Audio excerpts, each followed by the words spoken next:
chosen, suddenly the colour of riverweed.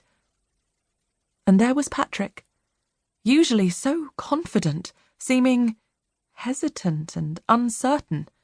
His frightened eyes tore away her mask.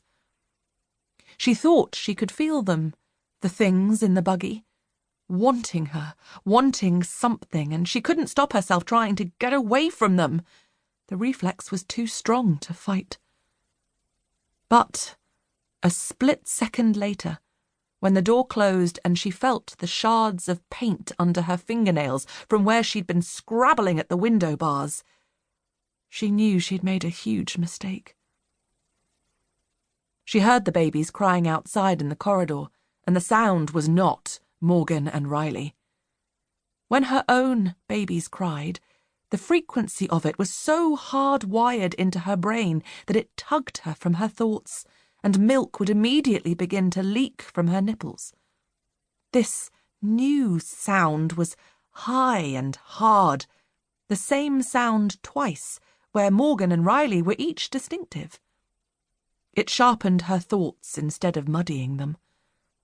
Her breasts remained indifferent. It was confirmation. They are not my boys. My mind knows, and so does my body. But both had betrayed her in the moment, as she'd panicked and screamed and clawed at the barred and bolted window, trying to flee when she should have been pretending all was fine, smoothing things over, allowing the staff to believe she ought to be released. The crying sound faded as it got further away. Then Pauline was telling her in a very parental tone to calm down because everything was all right. Lauren stopped crying very quickly and sat back down in the chair. I've blown it, she thought, desperate to collapse inwardly with despair. But no, she had no time for that. Morgan and Riley were still missing, and she was not mad, no matter what they thought. What was all that about? Asked Pauline. I don't know, said Lauren. I'm sorry. Don't you want to see your babies, Lauren? Yes, she said, I do, more than anything. It was true. She thought of how much she wanted to see Morgan and Riley, and she started to cry again, hopeless, helpless tears, before stopping herself abruptly. To see them again, she would first need to see the impostors, to appear to accept them as her own. She had to make this woman believe, so that she could convince the doctor. I don't know why I did that. Will Patrick bring them back? I really want to see them. I do. Let's give it a few minutes, shall we?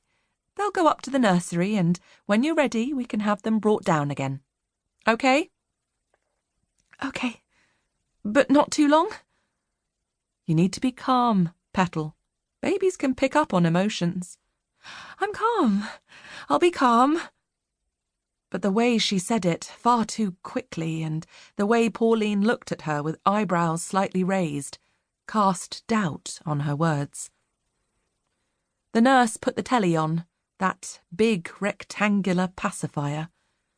The notebook came out a moment later, the pen scratching away at the paper for what seemed like forever, recording all of the things Lauren had said and done, all of the things she didn't want the doctor to know about. Lauren's hand twitched. She wanted to get hold of that book and rip the pages away from the spine. There had to be a way to get it off her.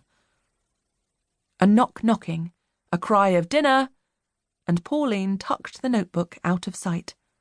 She got up and unlocked the door. Lovely, thanks, she said to someone outside, and the door gave a squeak as it closed. She came back with the tray and placed it on Lauren's lap. Horrors.